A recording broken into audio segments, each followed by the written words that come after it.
할렐루야. 우리 하나님을 찬양합니다. 오늘은 이렇게 기타로만, 악기로는 기타만 있습니다. 하게 되니까 예전에 제가 선교사로 있을 때 선교지에서 드렸던 예배가 생각이 납니다. 그곳에서 하나님을 만나고 하나님을 찬양했던 그 모든 순간들이 기억이 납니다. 그때 만났던 하나님 지금 우리와 함께 하십니다. 우리와 함께 하십니다. 우리 함께 우리의 마음을 들여 함께 찬양하시겠습니다.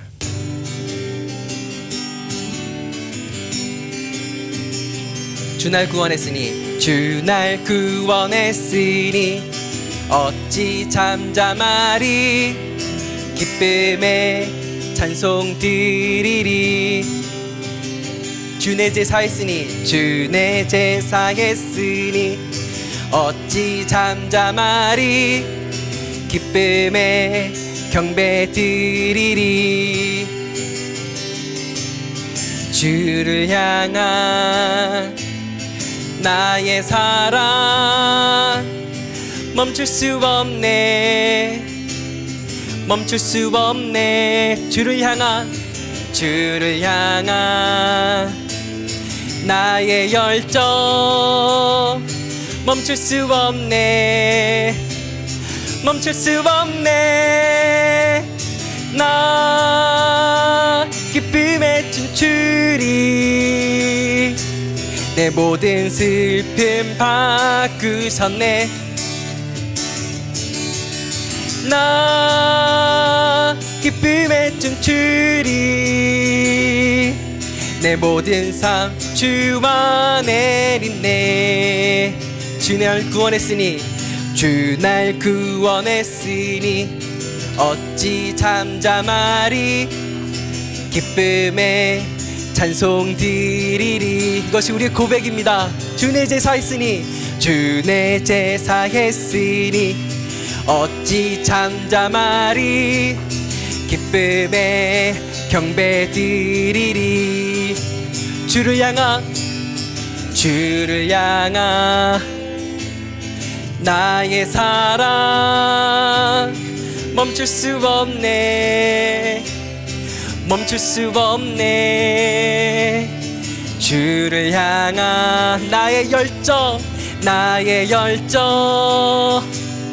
멈출 수 없네 멈출 수 없네 나 기쁨에 춤추리 내 모든 슬픔 바꾸셨네 Hey hey hey hey hey 나 기쁨에 춤추리 내 모든 삶 주 안에 있네 다시 한번 고백합시다. 주 날 구원했으니 주 날 구원했으니 어찌 잠잠하리 기쁨에 찬송 드리리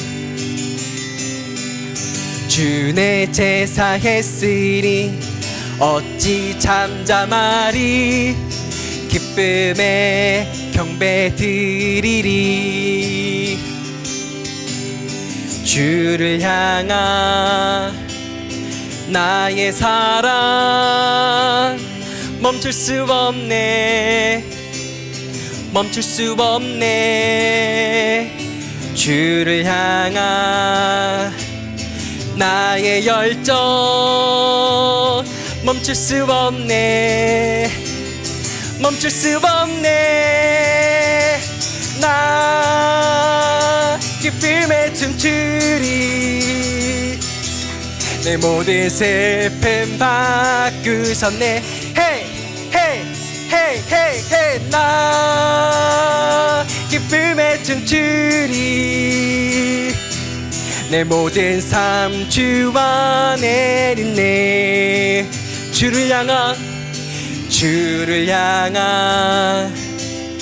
나의 사랑 멈출 수 없네 멈출 수 없네 주를 향한 나의 열정 멈출 수 없네 멈출 수 없네 나 기쁨에 춤추리 내 모든 슬픔 바꾸셨네 헤이 헤이 헤이 헤이 헤이 나 기쁨에 춤추리 내 모든 삶 주 안에 있네 내 모든 삶 내 모든 삶 주 안에 있네 다시 한번 고백합시다 내 모든 삶 내 모든 삶 주 안에 있네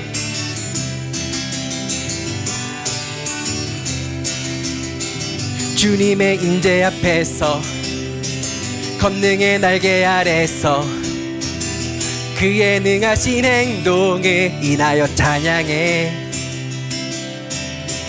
주님의 임재 앞에서 권능의 날개 아래서 그의 능하신 행동에 인하여 찬양해 주의 나라 주의 권세 찬양 중에 임하네 모든 원수 굴복하네 주의 임재 앞에 주의 나라 주의 권세 찬양 중에 임하네 모든 원수 굴복하네 내가 춤을 출 때에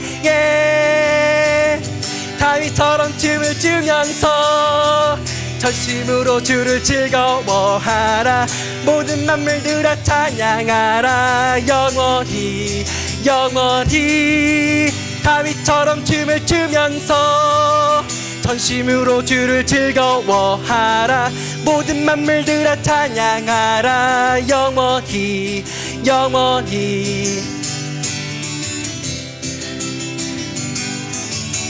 주님의 임재 앞에서 주님의 임재 앞에서 권능의 날개 아래서 그의 능하신 행동에 인하여 찬양해 주님의 임재 앞에서 권능의 날개 아래서 아멘 그의 능하신 행동에 인하여 찬양해 우리 찬양 되시는 주님을 찬양합니다 주의 나라 주의 권세 찬양 중에 임하네 모든 원수 굴복하네 주의 임재 앞에 주의 나라 주의 권세 찬양 중에 임하네 모든 원수 굴복하네 내가 춤을 출 때에 다윗처럼 춤을 추면서 전심으로 주를 즐거워하라 모든 만물들아 찬양하라 영원히 영원히 다윗처럼 춤을 추면서 전심으로 주를 즐거워하라 모든 만물들아 찬양하라 영원히 영원히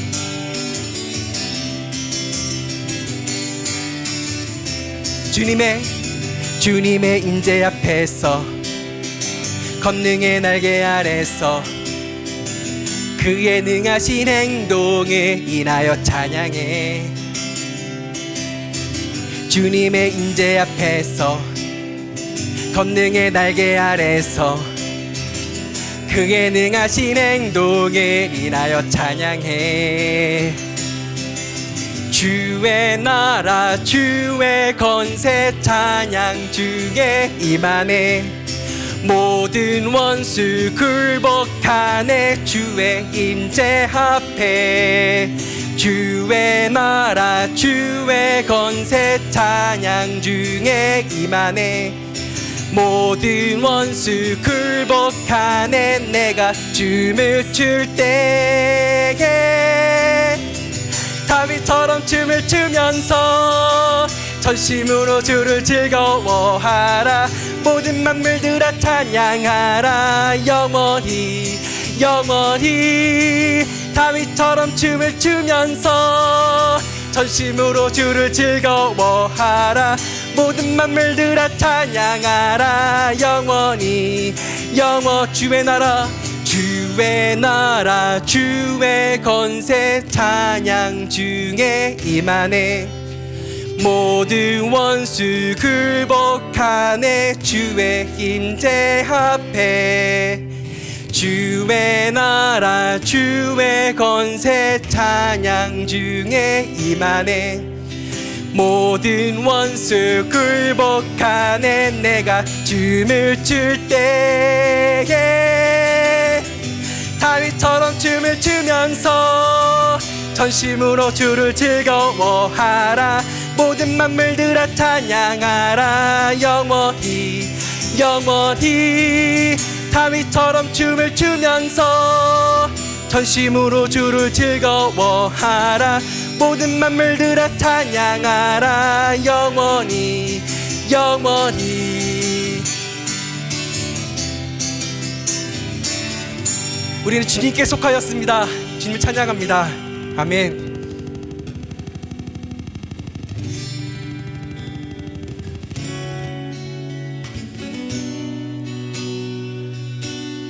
난 지극히 작은 자 죄인 중에 계수 무익한 나 부르셔서 간절한 기대와 소망 부끄럽지 않게 십자가 정케하셨네. 어디든지 가리라 주 위에 서라며 나는 전하리 그 십자가. 내 몸에 매벤 십자가 그 보혈의 향기 온 세상 태울 때까지. 살아도 주를 위해 죽어도 주를 위해 사나 죽으나 난 주의 것. 십자가의 능력 십자가의 소망 내 안에 주만 사시는 것. 난 지극히 작은 자 죄인 중에 계수 무익한 나 부르셔서 간절한 기대와 소망 부끄럽지 않게 십자가 정케하셨네. 어디든지 가리라 주 위에 서라며 나는 전하리 그 십자가. 내 몸에 밴 십자가 그 보혈의 향기 온 세상 태울 때까지. 살아도 주를 위해 죽어도 주를 위해 사나 죽으나 난 주의 것. 십자가의 능력 십자가의 소망 내 안에 주만 사시는 것. 난 지극히 작은 자 죄인 중에 계수 무익한 나 부르소서. 간절한 기대와 소망 부끄럽지 않게 십자가 정케하셨네. 살아도 주를 위해 죽어도 주를 위해 사나 죽으나 난 주의 것. 십자가의 능력 십자가의 소망 내 안에 주만 사시는 것 살아도 주를 위해 죽어도 주를 위해 사나 죽으나 난 주의 것 십자가의 능력 십자가의 소망 내 안에 주만 사시는 것 난 지극히 작은 자 죄인 중에 계수 무익한 나 부르소서 간절한 기대와 소망 부끄럽지 않게 십자가 정케 하셨네 내 사랑 나의 십자가 하나님 감사합니다. 주님이 계심으로 우리가 있음을 이 시간 다시 한번 고백하고 나아갔습니다. 우리의 고백을 기쁘게 받아주시는 그 주님을 찬양합니다. 우리의 삶을 받아주시옵소서 우리의 마음을 받아주시옵소서 우리의 모든 것을 주님 드리오니 주님 기쁘게 받아주시옵소서 감사합니다. 예수님의 이름으로 기도합니다. 아멘. 네, 예배에 오신 모든 분들을 네, 주님의 이름으로 환영합니다. 네. 네. 계속해서 이번 주간이 네.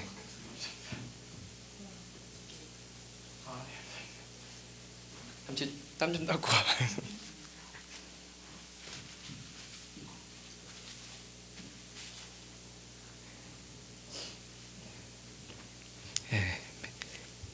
이렇게 준비하도록 하겠습니다. 네. 계속해서 지금 사순절 기간으로 우리 보내고 있습니다. 주님께서 우리를 위해서 하셨던 일들을 날마다 기억하고 매일 아침마다 매 순간마다 기억해서 하나님을 기쁘시게 하는 착한 양, 착한 목자가 되도록 우리 함께 협력하고 나아갔으면 좋겠습니다. 지난주에 예정되었던 재직회가 이번 주로 연기되었습니다. 그래서 예배 끝나면 교회학교 예배가 드려지는 그 공간에서 재직회를 갖도록 하겠습니다. 또한 지난주에 광고드렸던 헌화식이 원래 당초 이번 주에 계획되어 있었으나 부활주일로 연기되었음을 알려드립니다. 또한 많은 분들이 기다리고 계셨던 일정 중에 하나가 미용선교 일정입니다. 이번 주 금요일 4월 8일입니다. 금요일 하루만 되어지니까요. 또 일정이 미리 더 일찍 알려드렸으면 더 많은 분들을 함께 초대할 수 있었을 텐데 시간이 얼마 남지 않았으니까 아주 인텐시브하게 이렇게 총력을 다해서 알려주시고 함께 참여해 주셨으면 좋겠습니다. 또한 4월 12일 날 김진희 전도사 가정이 입국하게 되어집니다. 그래서 이를 위한 생필품 같은 여러 가지들 도네이션을 받고 있습니다. 그래서 저에게 알려주시면 교회를 통해서 봤던 제가 직접 찾아가서 봤던 이렇게 해서 취합을 하도록 하겠습니다.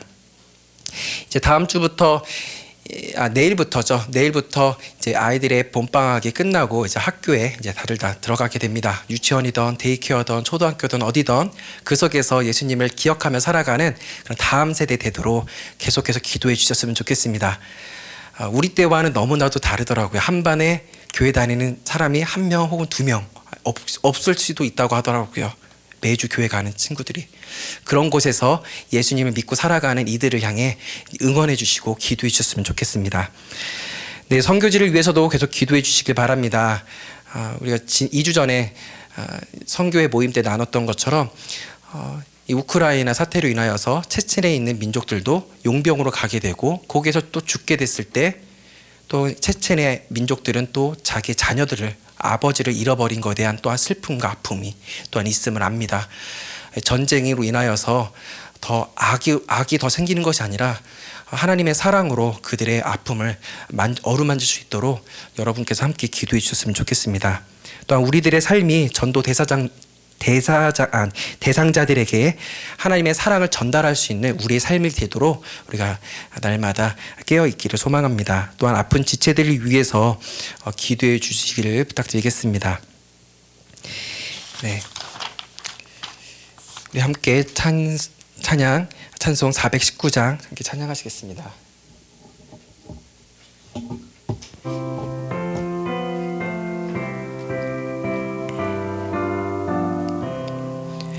주 날개밑 내가 평안이시네. 밤 깊고 비바람 불어쳐도 아버지께서 날 지켜주시니 거기서 평안이시리로다. 주 날개밑 평안하다.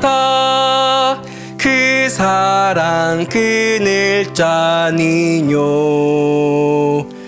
주 날개밑 내 쉬는 영혼 영원히 거기서 살리. 주 날개밑 나의 피난처 되니 거기서 쉬기를 원하노라. 세상이 나를 위롭지 못하나 거기서 평화를 누리리다. 주 날개밑 평안하다. 그 사랑 그늘 자니뇨. 주 날개밑 내 쉬는 영혼 영원히 거기서 살리. 주 날개밑 참된 기쁨이 있네. 고달픈 세상 길 가는 동안 나 거기 숨어 돌보심을 받고 영원히 안식을 얻으리라. 주 날개밑 평안하다. 그 사랑 그늘 자니뇨. 주 날개밑 내 쉬는 영혼 영원히 거기서 살리.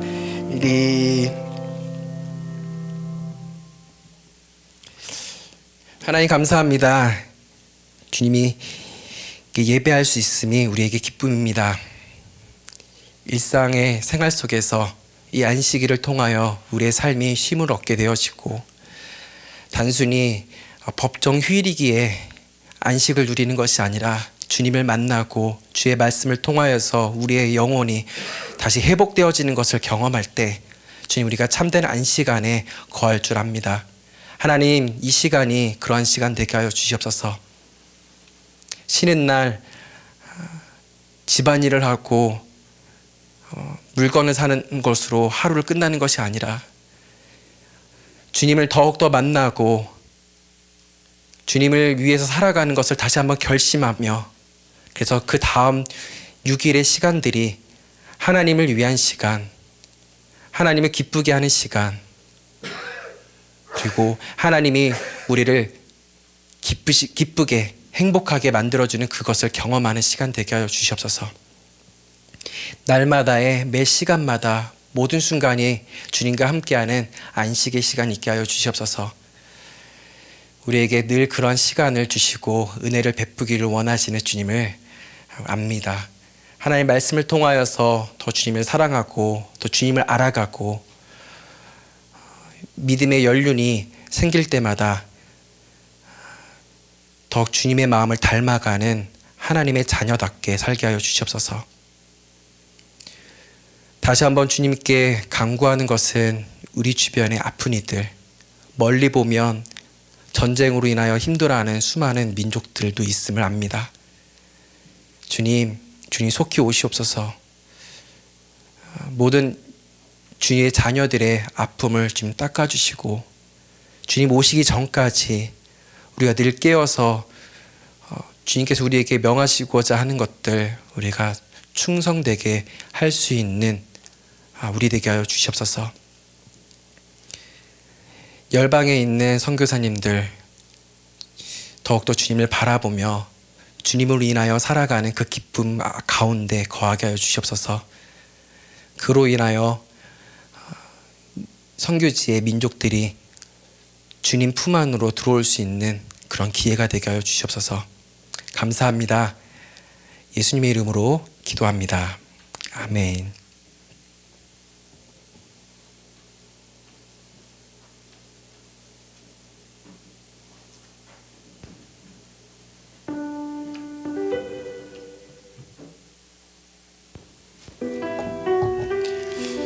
우리 함께 봉헌하시도록 하시겠습니다.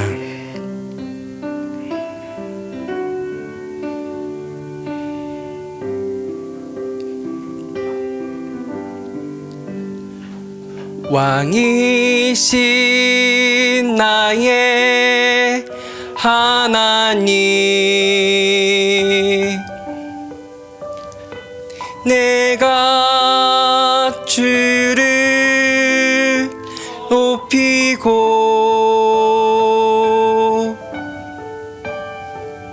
영원히 주의 이름을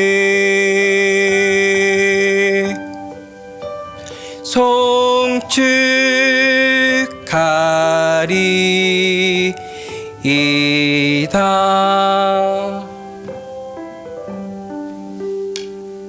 영원히 주의 이름을 송축하리이다.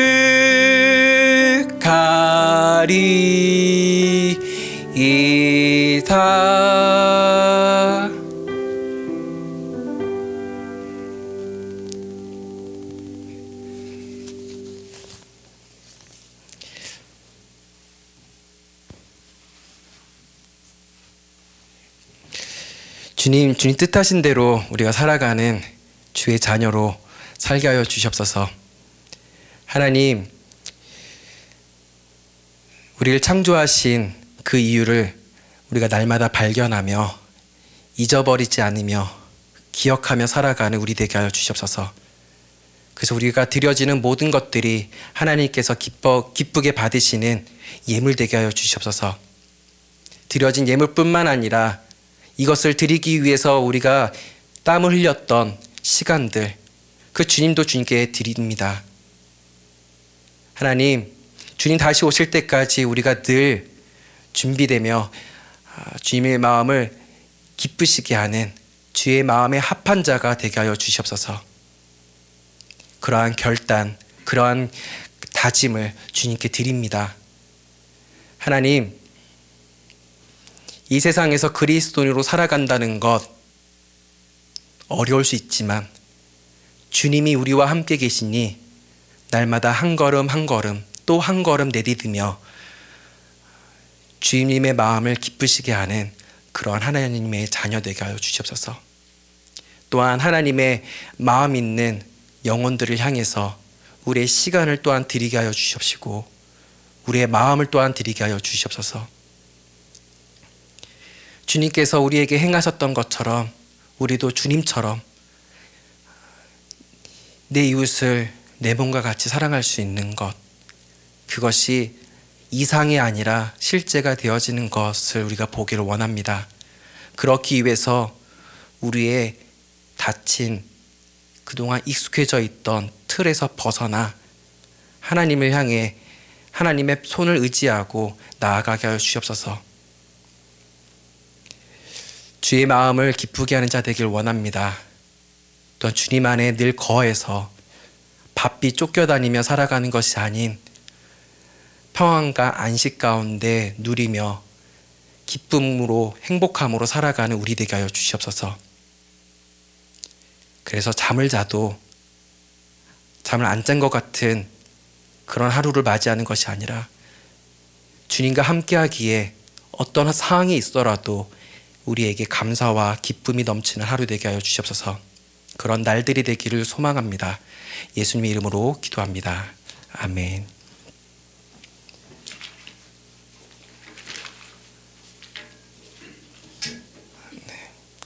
우리 함께 말씀을 읽도록 하겠습니다. 요한복음 14장 25절에서 31절입니다.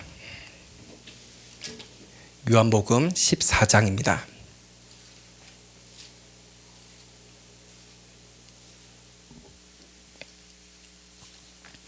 요한복음 14장 25절에서 31절 우리 함께 읽도록 하겠습니다. 함께 읽겠습니다. 내가 아직 너희와 함께 있어서 이 말을 너희에게 하였거니와 보혜사 곧 아버지께서 내 이름으로 보내실 성령 그가 너희에게 모든 것을 가르치고 내가 너희에게 말한 모든 것을 생각나게 하리라. 평안을 너희에게 끼치노니 곧 나의 평안을 너희에게 주노라. 내가 너희에게 주는 것은 세상에 주는 것과 같지 아니하리라. 너희는 마음에 근심하지도 말며 두려워하지도 말라. 내가 갔다가 너희에게로 온다 하는 말을 너희가 들었나니 나를 사랑하였더라면 내가 아버지께로 감을 기뻐하였으리라. 아버지는 나보다 크심이라. 이제 일이 일어나기 전에 너희에게 말한 것은 일이 일어날 때 너희로 믿게 하려 함이라. 이후에는 내가 너희와 말을 많이 하지 아니하리니 이 세상에 임금이 오겠음이라. 그러나 그는 내게 관계할 것이 없으니 오직 내가 아버지를 사랑하는 것과 아버지께서 명하신 대로 행하는 것을 세상이 알게 하려 함이로라. 일어나라 어디를 떠나자 하시니라. 아멘. 우리가 다 알고 있다시피 러시아가 우크라이나를 침공하면서 독일이 약 70년 만에 평화주의 원칙을 버리고 재무장을 선언을 했습니다. 재무장을 하게 된 이유는 민주주의를 지키기 위해서, 자유를 지키기 위해서 내린 결정이라고 했습니다. 이 결정으로 독일은 미국, 중국, 그 다음으로 세 번째로 국방비를 많이 지출하는 국가가 될 것이라고 합니다. 또한 전문가들은 이러한 재무장이 주변 국가들의 군비 경쟁을 이끌고 신냉전 시대의 신호탄이 되지 않겠는가 하는 우려를 갖기도 합니다. 국가들은 외교적으로 평화를 유지하기 위해 노력을 하고 있지만 여전히 세계 곳곳에서는 정치적으로, 경제적으로, 또한 종교적으로 평화가 없는 것이 산재합니다. 저는 동의하지 않지만 흔히 평화의 종교라고 말하는 종교가 있습니다.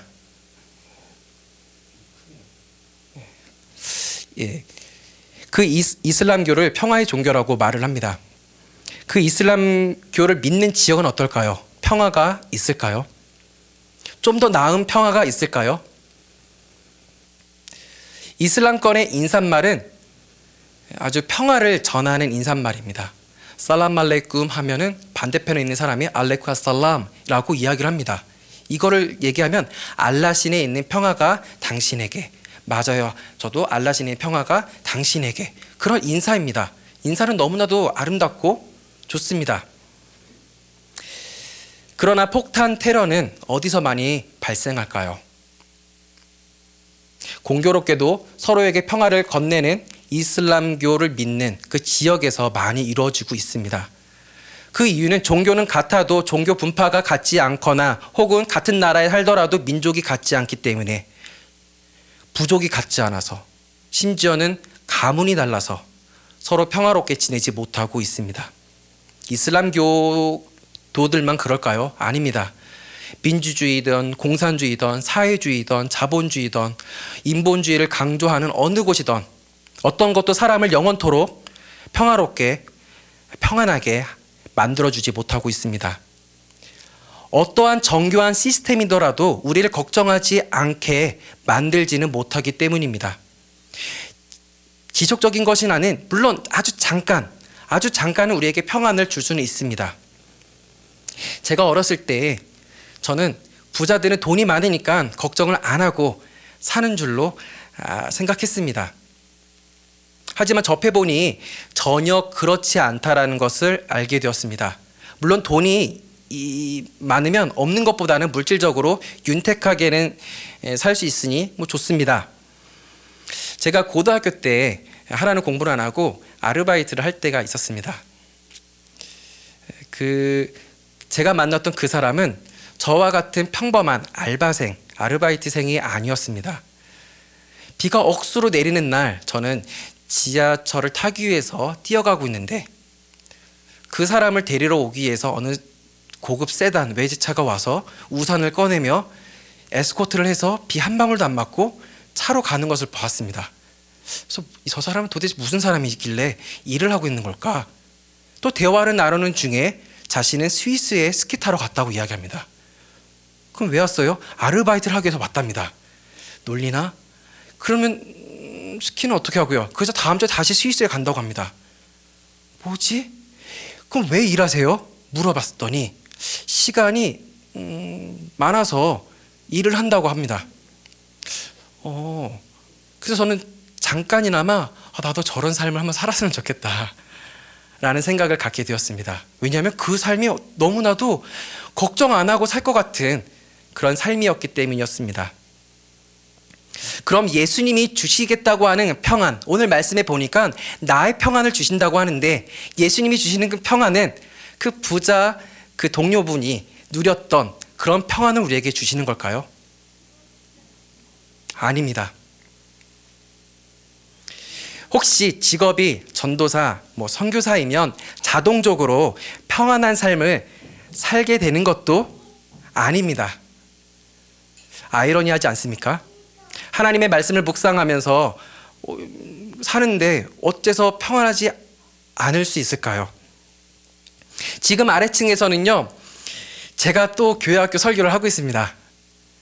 어떻게 이게 가능할까요? 제가 사전에 촬영했고 편집해서 준비해 놓았기 때문입니다. 제가 이것을 하기 위해서는 저의 일주일에 약 이틀의 시간을 준비해야 됩니다. 촬영과 편집에만 준비를 해야 됩니다. 그 나머지 시간은 무엇을 해야 될까요? 촬영하기 위해서 준비를 해야 됩니다. 그게 교회학교 설교라고 해서 뚝딱 나오는 것은 아닙니다. 그것도 이틀 혹은 3일이 걸립니다. 그러면 5일이 지나가죠. 그러면 2시 예배도 준비를 해야죠. 그럼 저의 시간은 꽉 차 있게 느껴지게 됩니다. 이러한 패턴이 팬데믹으로 인하여서 생기게 되었고 2년 가까이 반복되어지고 있습니다. 그러니까 이런 패턴이 하루라도 지연이 되면 촬영을 제때제때 촬영을 못하면 제 마음에는 무슨 마음이 생긴지 아십니까? 큰일 났다, 이제 큰일 났다, 이제 큰일 났다, 이제 마감 업로드 시간이 다가오는데 큰일 났다. 이제 조급함이 저에게 찾아옵니다. 그래서 제가 내린 결정이 있었습니다. 오늘 말씀에 뭐가 주신다고 하시죠? 예수님이 주시겠다는 평안을 구하는 것이 아니었습니다. 제가 내린 결정은 그래, 한 주 후에 예배 것도 준비하는 거야. 미리미리 준비하면 이런 조급한 마음에서 벗어날 수 있을 거야 라고 생각을 했습니다. 처음에는 평안함이 찾아왔습니다. 하지만 문제가 생겼습니다. 그것은 제 인생이 제 뜻대로 되지 않는다는 거죠. 무슨 일이 생겨서 그것을 하다 보면 또 업로드 마감 시간에 다가오고 있습니다. 그럼 또 쫓기게 되는 겁니다. 이미 세이브 원고는 끝났습니다. 그럼 또 조바심이 나서 안절부절하지 못하는 저의 모습을 보게 됩니다. 자, 이쯤 되면 얼른 정신을 차리고 예수님이 주시겠다고 하는 그 평안을 구해야 될 텐데 또 잘못된 결정을 내립니다. 이제는 3주치 예배를 준비하기 시작했습니다. 한 주치 예배를 준비하기 위해서 이틀 3일 걸린다고 하지 않았습니까? 그러니까 한 주에 3주치를 준비하기 위해서는 정말 설교 공장같이 변합니다. 제 삶이. 내가 말씀을 묵상하는 건지 아니면 말씀을 찍어내고 있는 건지 모를 정도로 이제 저의 삶이 이상하게 되어지고 있습니다. 그러면 평안해야 되지 않겠습니까? 성공했거든요. 3주치 준비했습니다. 그런데 또 평안하지 않더라고요. 벌써 한 주치가 끝나서 2주밖에 안 남았어. 또 3주치를 만들어야 되는데, 이렇게 또 쫓기는 저의 자신을 보게 되었습니다. 제가 여러분을 볼 때는 웃는 얼굴, 좋은 얼굴의 가면을 지금은 아닙니다. 예전에 쓰고 있었습니다. 그 가면을 언제 벗을까요? 집에 가면 벗습니다. 집에 가서 벗으면 저는 제 마음이 평안하지 않기 때문에 제 아들이 저를 건들기만 하면 나쁜 아빠가 되어버립니다. 아주 호되게 혼을 내는 거죠. 아빠가 지금 뭐 하는 줄 알아? 하면서 아이는 나는 아빠니까 아빠에게 얘기한 건데 저는 지 아빠 이거 하고 있잖아 하면서 아주 호되게 혼을 내며 집안 분위기가 완전 싸늘하게 만들어 버렸습니다. 작업 시간을 줄이기 위해서 작업 컴퓨터도 바꿨습니다. 3분의 2가 줄어졌습니다. 그럼 평안이 찾아와야 되는데 여전히 그렇지 않았음을 여러분께 고백합니다. 그래도 평안은 찾아오지 않았습니다. 이제 어떻게 해야 될까요? 작업 컴퓨터도 바꿨고 3주치도 준비해봤는데 제 마음에는 평안이 찾아오지 않는데 어떻게 해야 될까요? 예수님과 동행해야 합니다. 동행이라고 하니까 너무 추상적인 걸로 느끼시는데 그것은 내 인생의 운전대를 예수님께 들어야 합니다. 우리가 읽은 말씀에는 예수님이 제자들에게 무엇을 주신다고 하시죠? 나의 평안을 주겠다고 하십니다. 예수님이 주시는 평안은 세상이 줄 수 없는 평안이라고 합니다. 우리의 노력으로 돈을 벌 수 있습니다. 힘이 세질 수도 있습니다. 그러나 예수님이 주시겠다고 하는 그 평안은 우리의 힘과 능력으로는 가질 수가 없습니다. 그것은 아주 극소수만 얻을 수 있는 그 리미티드 에디션, 한정판 같은 것도 아닙니다. 판매되는 것이 아니거든요. 비매품입니다. 누가 받을 수 있을까요? 누구든지 구하는 자에게 주신다고 하셨습니다. 왜 예수님은 주겠다고 하시는 걸까요? 너희들이 노력해서 얻어내라 라고 하지 않고 구하면 왜 주겠다라고 말씀하시는 걸까요? 예수님의 평안을 가지고 근심하거나 두려워하지 말며 살라고 주시는 것입니다. 그러면 여러분, 이 평안을 가진 제자들은 어떻게 살았을까요? 잘 살았겠죠. 거의 대부분 순교를 했습니다. 평안 때문에 순교를 했다는 말은 아닙니다. 예수님을 믿는 믿음 때문에 죽임을 당했지만 이 순교해보니까 제자들만 순교한 것이 아니더라고요. 제가 어느 보고서를 찾아보니까 지금까지 순교하신 분들이 몇 분일까 조사하신 기간이 있고 보고서가 있었습니다. 약 7천만 명 정도가 순교했다라고 합니다. 특히 지난 10년간에는 90만 명의 순교자가 있었다고 합니다. 90만 명이니까 또 모호하게 느껴집니다. 이거를 제가 계산해 봤더니 6분마다 1분, 2분, 3분, 5분, 6분마다 한 분의 순교자가 생기는 이 수치입니다. 여러분, 도대체 예수님이 주시겠다는 평안이 도대체 뭐길래 죽음 앞에서도 믿음을 버리지 않고 살아가는 것일까요? 예수님의 평안을 얻게 되면 여러분은 다 순교합니다라는 걸로 이해하시면 안 됩니다. 죽음 앞에서도 주님이 주신 그 평안 때문에 믿음을 버리지 않았다는 것을 기억하셔야 되는 것입니다.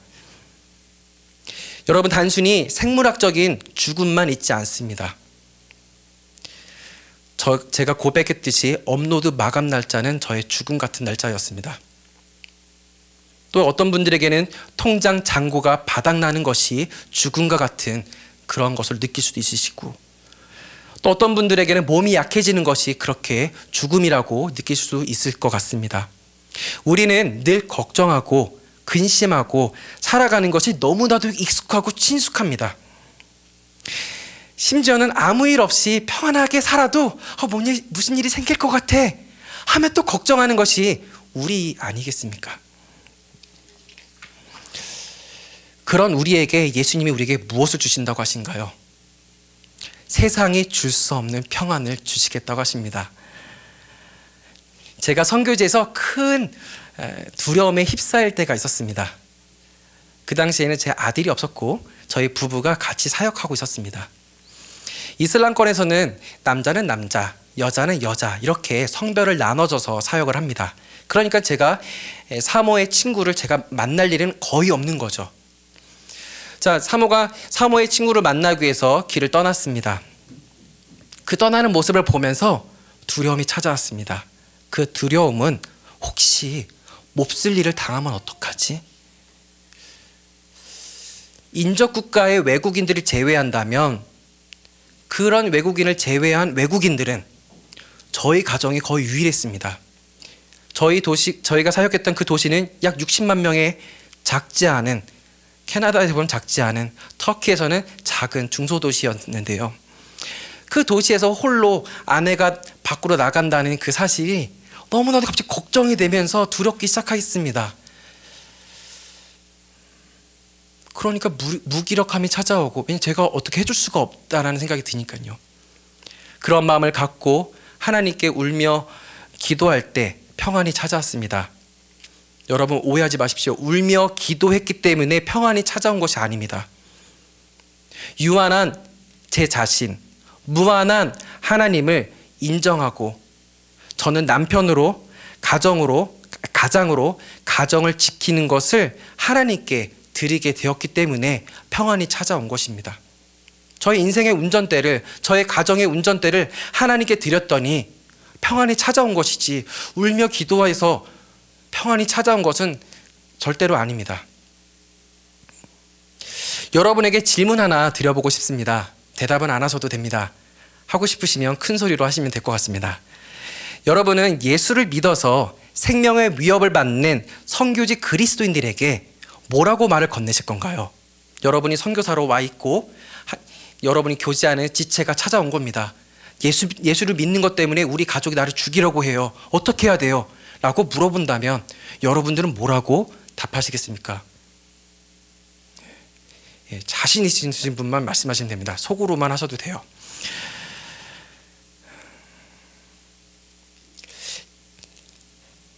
조용하게 얌전하게 믿으라고 해야 될까요? 어떻게 해야 될까요? 그만 믿으라고 할 수는 없지 않습니까? 제가 처음 이 상황에 맞닥뜨렸을 때는 이런 말을 했습니다. 잠시 동안만 얌전하게 믿고 계세요. 좀 바람이 지나가면 잠잠해지겠죠. 그렇게 이야기했습니다. 그러니까 모임에도 잠깐 안 나와도 돼요. 괜찮아요. 익스큐즈 됩니다. 그렇게 이야기했습니다. 근데 그 상황이 또 닥쳐오더라고요.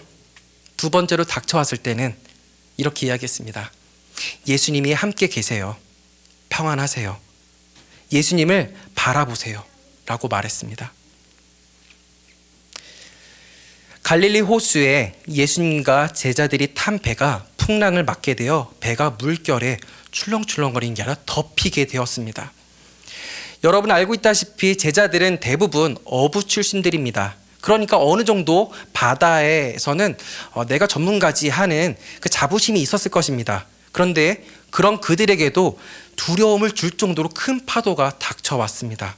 자기 능력을 벗어나는 문제가 생겼을 때 두려워하는 것은 당연합니다. 그러나 예수님은 그런 무서워하는 제자들에게 믿음이 없다고, 혹 다른 성경에서는 믿음이 적다라고 꾸짖습니다. 제자들은 문제가 생기고 두려움이 찾아오고 나서 후에야 예수님을 찾습니다. 누가복음 8장에는 배에 물이 가득 차게 된 후에야 예수님을 찾게 되었다고 말하고 있습니다. 예수님을 찾아서 했던 말은 바로 이겁니다. 주님이 계시니까 우리는 안전합니다. 그게 아니라 우리가 죽겠나이다. 우리가 죽겠어요. 인간은 정말 죽을 지경으로 어려움이 닥치지 않는 한 예수님을 먼저 찾으려고 하지 않는 것 같습니다. 저를 봐도 그렇습니다. 맹장이 터지도록 밤새도록 스트레스를 받으면서 편집 작업을 했었습니다. 그리고 좋은 아빠로 살아야 돼. 좋은 남편으로 살아야 돼. 온 사력을 다했습니다. 왜 이렇게 했을까요? 제 능력이 출중해서요? 아닙니다. 교만 때문입니다. 인간은 자신의 인생의 운전대를 죽을 만큼 다른 이에게 넘겨주고 싶지 않은 것입니다. 주님 있어 보세요. 제가 이 상황 조절할 수 있습니다.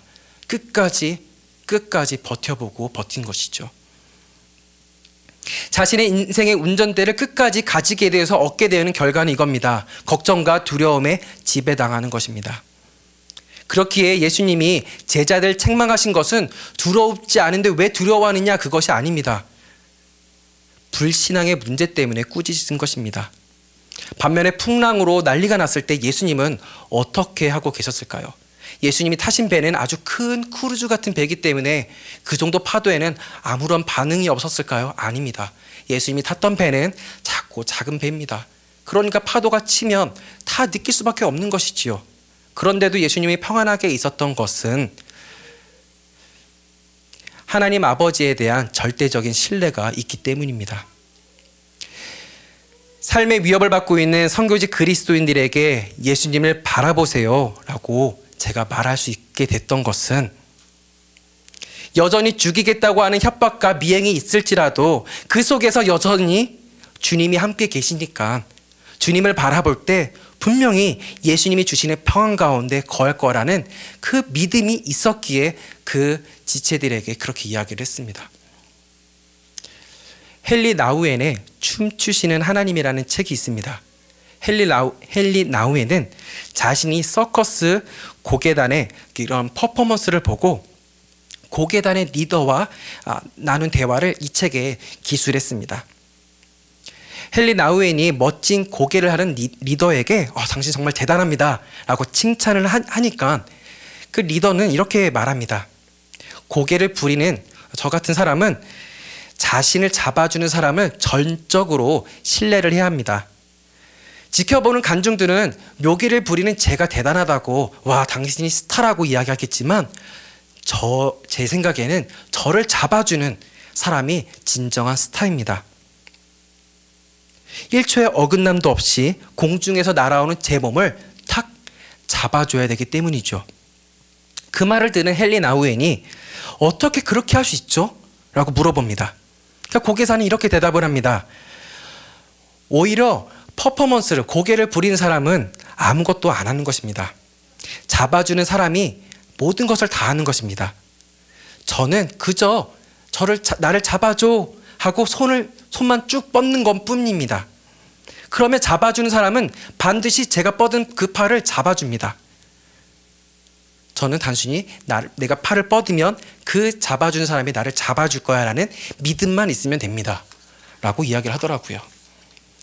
여러분, 제 아무리 멋진 고개를 하는 고개사일지라도 자신을 잡아주는 사람이 없다면, 안 잡아줄 것 같다면 무서워서 어떻게 할 수 있겠습니까? 마찬가지로 우리가 열심히 노력해서 얻어지는 평안은 잠시뿐입니다. 그리고 두려움에 휩싸이게 됩니다. 그러나 우리를 잡아주시는 하나님을 믿고 의지한다면 온전한 사랑으로 두려움을 내어 쫓는 그것을 우리가 보게 될 것입니다. 그것이 바로 우리의 인생의 운전대를 주님께 드리는 것입니다. 한때 이런 생각을 해본 적이 있습니다. 우리도 제자들처럼 예수님의 얼굴을 맞대며 살아간다면 얼마나 좋을까라는 생각을 해본 적이 있습니다. 그래서 오늘 예수님이 하셨던 말씀을 우리가 직접 듣게 된다면 얼마나 기쁠까라는 생각이 들었습니다. 그런데 예수님이 그런 제자들에게 충격적인 말을 하십니다. 나는 이제 떠날 거야. 그리고 너희들은 지금은 내가 가는 곳에 갈 수 없어 라고 이야기를 하십니다. 그러니까 제자들은 얼마나 놀랐을까요? 왜냐하면 예수님이 눈에 보이니까, 예수님 계시니까 이런 두려움에도 안심하며 살아갈 수 있었는데 그 예수님이 가신다고 하니 얼마나 두려움으로 또 찾아왔겠습니까? 그런 그들에게 예수님은 이렇게 말씀하십니다. 성령님이 오신다고 말씀하십니다. 성령님은 누구일까요? 저 아들이 묻습니다. 예수님은 하나님의 아들인데 성령님은 그럼 뭐냐고 물었더라고요. 하나님의 딸일까요? 삼촌일까요? 네, 그런 게 아니죠. 성령님은 예수님의 말씀을 깨닫게 해주십니다. 깨닫는 것이 왜 중요할까요? 통장 잔고를 채워주는 게 더 좋지 않을까요? 왜 말씀을 깨닫게 해주시는 걸까요? 여러분, 우리는 압니다.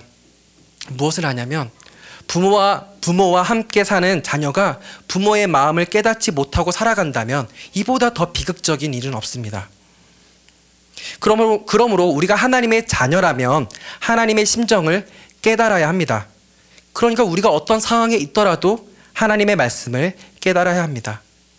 그렇지 않다면 교회를 다녀도 교회를 다니니까 뭔가 믿는 것 같은데 믿는 것이 없다라고 느껴집니다. 누가 물어봐도 확실하게 자기가 믿지 못하기 때문에 말을 확실하게 해주지를 못합니다. 그렇게 10년, 20년, 30년을 다니면 뭔가 있네, 뭔가 있어 라고만 생각을 하지 자신의 삶의 변화가 있지는 않습니다. 기쁨도 없습니다. 그리고 종교적인 행위가 너무나도 익숙해져서 그냥 오늘 예배 잘 드렸네, 평안해 이러고 끝나는 거죠. 어떻게 해야 될까요? 성령님께 물어봐야 합니다. 왜냐하면 성령님은 말씀을 깨닫게 하시고 생각나게 하시기 때문입니다. 그리고 약속하신 평안을 주십니다. 물론 세상에도 평안이 있습니다. 그러나 잠시 동안만 평안합니다. 여러분 다 알고 계시지 않습니까? 그러나 예수님이 약속하신 평안은 사라지는 평안이 아닙니다. 어떤가요? 성령님 참 좋지 않습니까? 참 우리의 소망이구나, 우리가 정말 구해야 될 것은 성령님이구나 라는 생각이 들지 않습니까? 그런데 아이러니하게도 많은 사람들은 성령님을 구하지 않습니다. 우리 함께 말씀을 읽겠습니다. 나왔나요? 네. 함께 읽겠습니다. 내가 너희에게 말한다. 구하여라. 그리하면 너에게 주실 것이다. 찾아라. 그리하면 찾을 것이다. 문을 두드려라. 그리하면 너희에게 열어주실 것이다. 구하는 사람마다 받을 것이요. 찾는 사람마다 찾을 것이요. 문을 두드리는 사람에게 열어주실 것이다. 너희 가운데 아버지가 된 사람으로서 아들이 생선을 달라고 하는데 생선 대신에 뱀을 줄 사람이 어디 있으며 달걀을 달라고 하는데 정갈을 줄 사람이 어디에 있겠느냐. 너희가 악할지라도 너희 자녀에게 좋을 것들을 줄 알거든. 하물며 하늘에 계신 아버지께서야 구하는 사람에게 성령을 주시지 않겠느냐. 우리가 구하는 것이 무엇인지를 잘 생각해 보아야 합니다. 넷플릭스 코미디 영화인 Don't Look Up이라는 영화가 있습니다.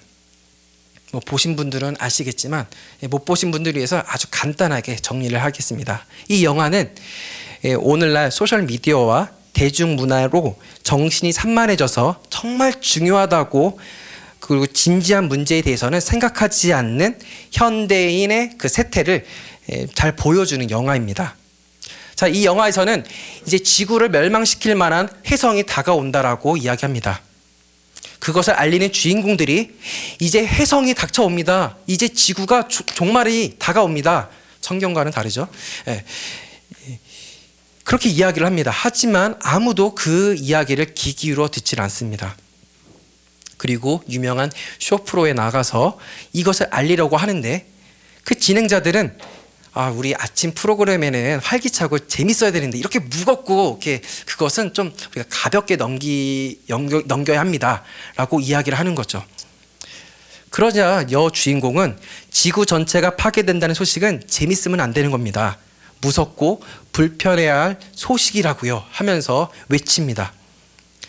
결국 이 주인공들이 외치는 혜성이 닥쳐와서 지구가 멸망할 거라는 그 소식은 대중들에게 그렇게 중요하게 여겨지지 않았습니다.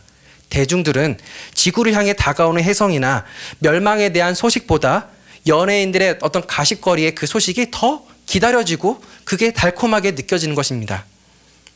이 영화를 보면서 우리 그리스도인들에게도 시사하는 바가 있다라고 느껴졌습니다. 영화 주인공들이 외치죠. 긴급하고도 실존적인 문제가 있습니다. 성경에서도 말합니다. 주님 곧 다시 오십니다. 그러나 사람들은 많은 그리스도인이라고 말하고 있는 그리스도인들은 영적 무관심을 보여주고 있습니다. 다가오실 예수님에 대해서 그렇게 생각하지 않습니다. 하늘을 바라보며 하나님을 바라보지 않습니다. 우리는 무엇에 집중하고 있습니까? 무엇을 위해서 살고 있습니까? 우리는 평안을 얻기 위해서 열심히 노력하며 삽니다. 중요합니다. 그러나 우리가 기억해야 될 것은 우리가 노력해서 얻는 평안은 안타깝지만 잠시 동안만 평안하다는 것입니다. 그렇기 때문에 여러분, 일하지 말라는 거야 오늘, 그런 뜻이 아닙니다. 우리의 인생의 목표가 올바르게 설정되어 있는지를 확인해 보자는 것입니다. 이 말을 더 줄여본다면 우리가 왜 태어났는지를 생각해야 됩니다. 우리는 예수님과 동행하며 살아가야 합니다. 그렇게 살아간다면 세상적으로 중요한 일, 주목받는 일을 하는 것과 관계없이 우리는 정말 잘 사는 것입니다. 제가 유년기를 보낼 때 주변에서 이런 말을 들었고 그런 집회조차도 있었습니다. 그것은 그리스도인으로 하나님의 영광을 나타나기 위해서는 열심히 노력해서 세상 사람들이 존경할 그리고 부러워하는 높은 자리에 가서 그리스도인의 영향력을 나타내야 된다라고 하는 것입니다. 그러니까 그리스도인들은 다 전교 1등 해야 되고 돈 많이 벌어야 되고 대통령하고 높은 고위 공무원들이 되어야 된다고 이야기하는 것이었습니다. 정말 그렇게 해야만 하나님을 기쁘시게 하는 걸까요? 하나님의 심정을 성령님께서 깨닫게 해주시는 예수님 말씀을 통해서 우리는 착한 양이 되고 착한 목자가 됩니다. 그것이 예수님과 동행하며 살아가는 것입니다.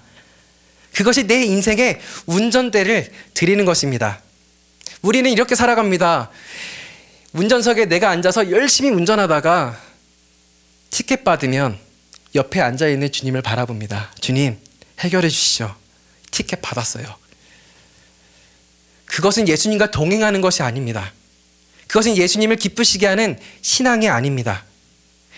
예수님께 내 인생의 운전대를 드리는 것이 예수님과 동행하는 것입니다. 여러분, 믿음이 무엇인지 아십니까? 열심히 이렇게 손을 꼭 모으면서 하는 것이 믿음이 아닙니다.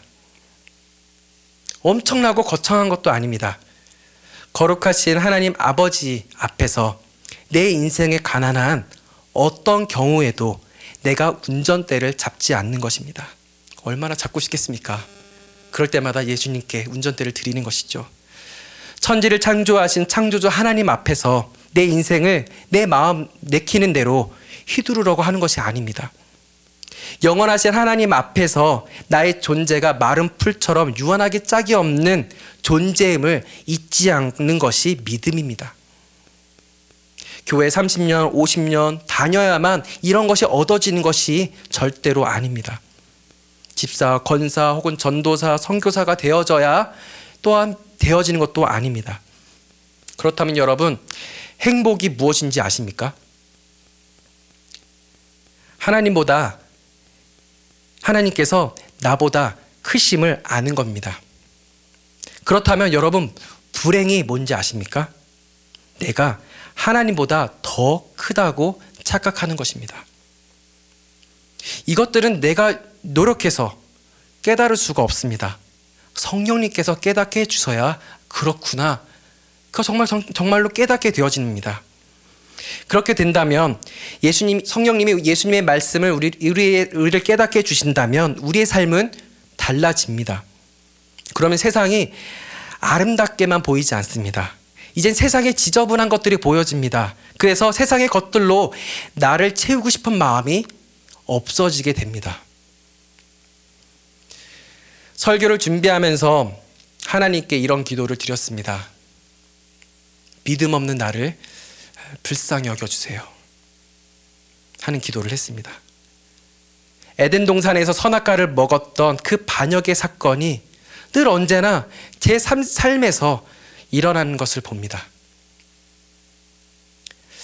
하나님을 믿는다고 사랑한다고 고백함에도 수시로 하나님보다 내가 더 잘난 척을 하고 내 마음대로 내키는데도 휘두르기 때문에 주님, 믿음 없는 나를 불쌍히 여겨주세요 라고 그런 기도를 드릴 수밖에 없었습니다. 주님 앞에 내 모든 것을 다 드렸다고 찬양하며 기도할 때 떠오르는 것은 선교사로 헌신한 것, 사역자로 살아가는 것, 즉 나의 커리어가 될 만한 것들을 주님께 드렸다고 자부했습니다. 나는 주님께 모든 것을 드렸다라고 생각했습니다. 나는 드린 것이 있다라고 생각했지만 정말로 하나님께 드린 것은 믿음 없는 내 자신을 주님께 드린 것이었습니다. 그렇게 살아갈 때 세상이 줄 수 없는 평안을 진정으로 누릴 수 있습니다. 함께 기도하시겠습니다. 하나님 감사합니다. 우리가 매일 십자가 앞에서 더 가까이 예수님의 흘린 보배 피로써 나를 깨끗하게 하여 주시옵소서. 하나님의 말씀을 성령님을 통하여서 날마다 깨닫게 하여 주시옵소서. 우리가 자녀들에게 혼을 냅니다. 왜 잊어버렸니? 잊어버렸더니 잘못을 하는 자녀들을 보며 자녀를 탓하는 그 모습, 그것이 저의 모습입니다. 하나님은 날마다 말씀을 통해 우리에게 말씀해 주십니다. 그리고 기다려 주십니다. 또 말씀해 주십니다. 기다려 주십니다. 하나님, 우리가 주님의 마음을 깊이 깨달아서 하나님을 기쁘시게 하고 주님을 위해서 우리의 모든 것을 다 드렸다고 했지만 여전히 믿음 없는 우리를 불쌍히 여겨주시고, 하나님, 주님께서 세상에 줄 수 없는 그 평안을 우리에게 주신다고 하셨으니 하나님의 자녀인 우리들이 그 평안을 누리며 이 세상 속에서 그리스도인으로 살아가고 주님 다시 오실 때에 주님을 기쁘게 맞이할 수 있는 하나님의 아들, 딸 되게 하여 주시옵소서. 주님 다시 오십니다. 그때 부끄러움으로 주님을 맞이하는 것이 아닌, 주님 잘 오셨어요. 주님 기다리고 있었어요. 그렇게 맞이할 수 있는 우리 되게 하여 주옵시고, 이러한 삶으로 인하여 우리가 만나는 수많은 사람들에게 주 예수 그리스도의 복음을 전하는 삶으로 살게 하여 주시옵소서. 감사합니다. 예수님의 이름으로 기도합니다. 아멘.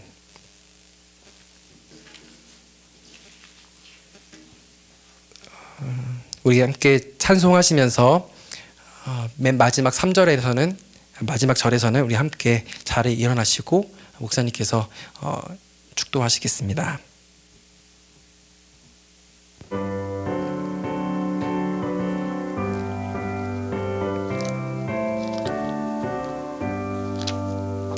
주의 음성을 내가 들으니 사랑한단 말일세. 믿는 마음으로 주께 가오니 나를 영접하소서. 내가 매일 십자가 앞에 더 가까이 가오니 그새 주의 흘린 보배 피로써 나를 정케 하소서. 주여 넓으신 은혜 베푸사 나를 받아주시고, 나의 품은 뜻 주의 뜻같이 되게 하여 주소서. 내가 매일 십자가 앞에 더 가까이 가오니 그새 주의 흘린 보배 피로써 나를 정케 하소서. 주의 보좌로 나아갈 때에 어찌하니 기쁠까. 주의 얼굴을 항상 배우니 더욱 친근합니다. 내가 매일 십자가 앞에 더 가까이 가오니 그새 주의 흘린 보배 피로써 나를 정케 하소서. 우리 구주의 넓은 사랑을 증량할 자 없으며 주가 주시는 참된 기쁨도 헤아릴 수 없도다. 내가 매일 십자가 앞에 더 가까이 가오니 그새 주의 흘린 보배 피로써 나를 정케 하소서. 아멘.